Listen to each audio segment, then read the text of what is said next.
What's going on, guys? Welcome back to the channel. Welcome back to another upload.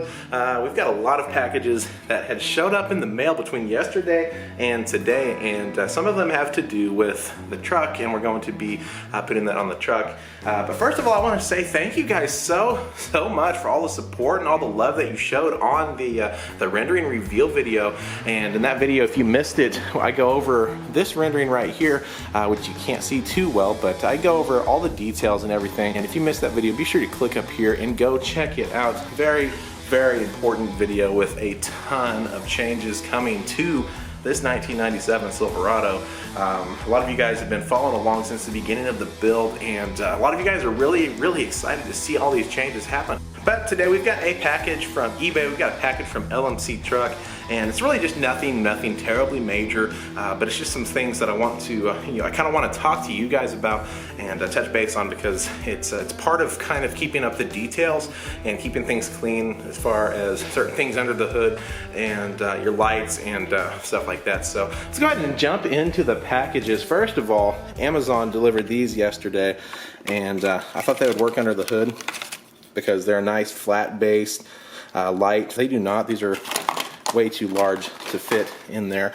Next up, we've got a brand new coolant tank, AC Delco coolant tank I got on eBay actually.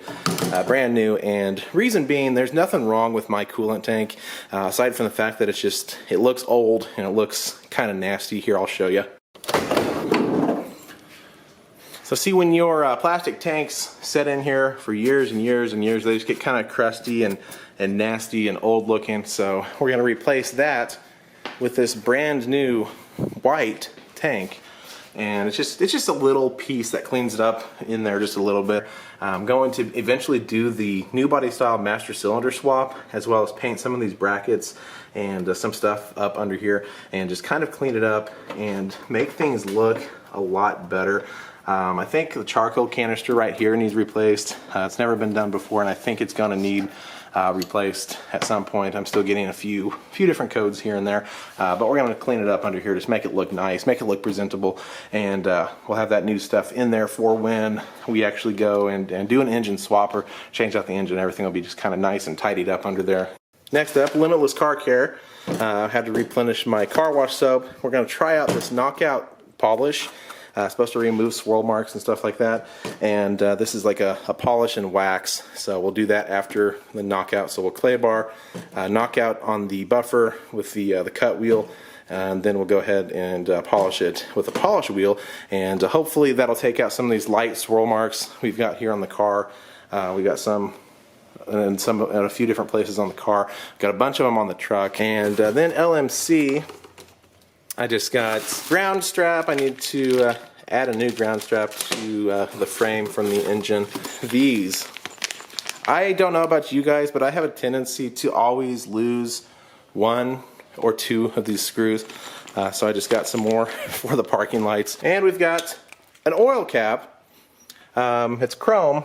I don't know what happened to this oil cap, but it just spins, and I'm going to have to practically break it off. I got this in hopes that it was going to be metal and I could have it powder coated illusion purple, but it's plastic, so I mean, it won't look too bad under the hood. We need an oil cap so I could put oil in, because yeah, we all know how these trucks are about losing oil here and there. Stuff like that, it's kind of things that people really don't ever think about, and everybody's pretty much involved in getting the outside of the truck looking good. They kind of forget about these little details, as far as, even stuff like the frame, the brake lines, just the coolant tank, stuff like that, and everybody kind of forgets about that. And of course, the next thing will probably be the washer tank. It's looking kind of rough as well, but cleaning that stuff up and making that stuff look better and look new again really helps.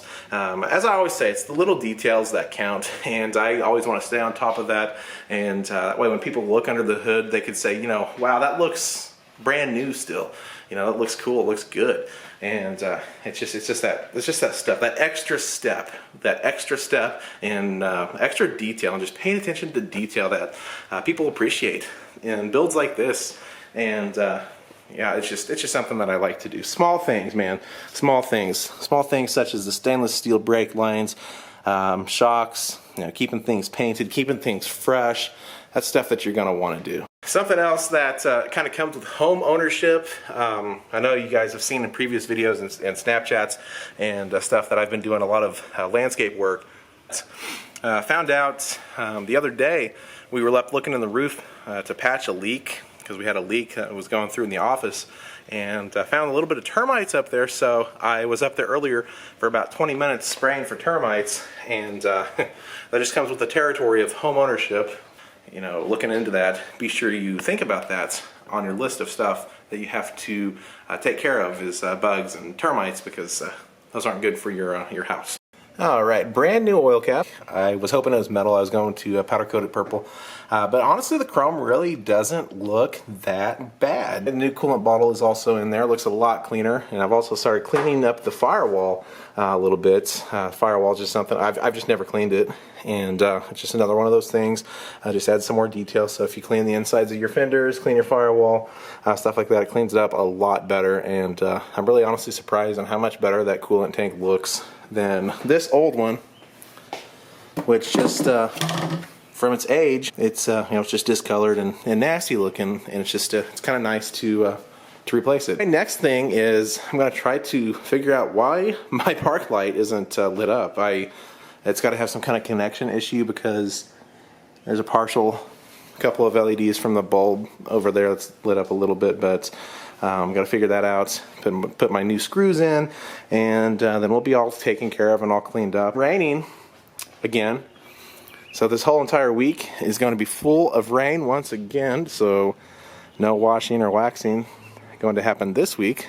That's always fun. And one more thing I wanted to ask you guys while it's on my mind. Boost Auto Parts is looking for an OBS that is near the Chicago area. If you guys don't know it, Boost Auto Parts is based up in the Chicago area, more around St. Charles, Illinois. When we went up there, that's where we went to film that promo video that you see in the intro of my videos.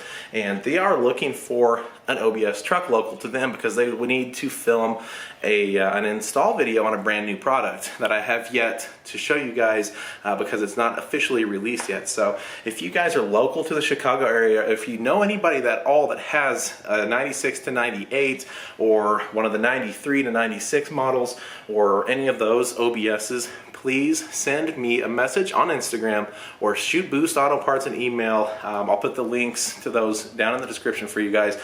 For whatever reason, we're having a hard time finding anybody that is either local to the area, or maybe there is somebody there and they're just not speaking up or anything. If you guys are interested, it's a really cool new product, and I know a lot of people are going to be excited, and they cannot release it yet until they get the install video made and put on their website for everybody to be able to install the product. So we need some help if you guys know anybody out there in that area that has an OBS truck. Okay, so the park light situation, I don't really know what's going on. Everything checks out. Everything's connected still. The ground is still connected. The fuses are good.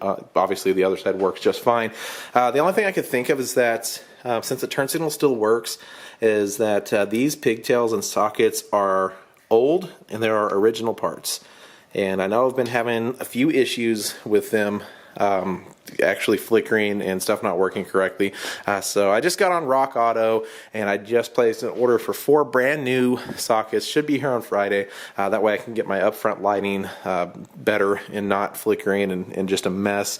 And hopefully get that taken care of. I don't really have anything else to do. I've replaced what I needed to replace. I've cleaned it up a little bit, and everything's just looking a lot better. I think next I'm going to move on to tackling the frame and just cleaning up some of my underbody metals. Also ordered a wheel speed sensor for this side since I broke the other one. Never replaced it, and Rock Auto had it for like $11. Ordered that. That should be here Friday as well, so I can get rid of my ABS light. Then I need to tackle why does my fuel gauge not read with a brand new fuel pump. All the wires brand new. The ground should be connected. I'm 98% sure that's connected, and then we should be solid once I get that working, and then I can move on to swapping in my Escalade cluster and doing some more of the fun stuff. It's just all it's really been right now. The past couple of weeks is kind of just really cleaning the truck up, getting everything working 100% and back to the way it needs to be, and that's really what I've been doing. I'm able to get a ton of stuff done. It's pretty awesome.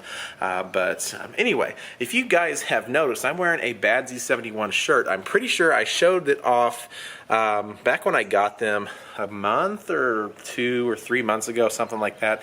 It says Bad Z71 on the front, and I'm not sure if you could see the back, but we've got a big Bad Z71 logo with the link to my YouTube channel on the back, and I've been really considering popping up a Teespring store and linking that to my YouTube channel. That way, if you guys want to buy a Bad Z71 t-shirt, I'm going to try to find out how to design some more designs, to do a few more cool things, and to maybe get a merch store going with Teespring.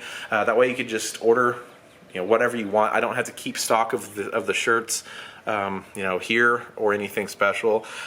We could just order what you want. And Teespring, when I ordered these, they printed them and they shipped them out within like a week, super fast. And you know, I'm pretty happy with the quality of the shirt and of the screen printing. This was just the basic design, and I think if we move up to the premium design, with kind of like the softer, you know, ultra cotton or whatever shirt, it would be a lot better.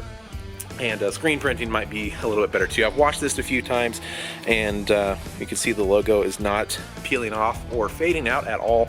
And yeah, if you guys are interested, I'm going to have a pinned comment down below. Let me know what you think about some Bad Z71 merchandise with my logo on it, and possibly stuff like hats or hoodies, you know, for the winter time in the fall or days like today. And yeah, just let me know. Let me know in that pinned comment down below. Throw a like on this video. If you guys are brand new here and you've never been here before, hit that subscribe button for me. The channel is growing amazingly well in the past couple of weeks. And trust me, you guys are going to want to be subscribed for what we're going to be doing to this truck here in due time. Promise you it's going to happen. And you guys are going to go along with me the whole entire way. So I appreciate each and every single one of you. Thank you so much for the support. We will see you all in the next video.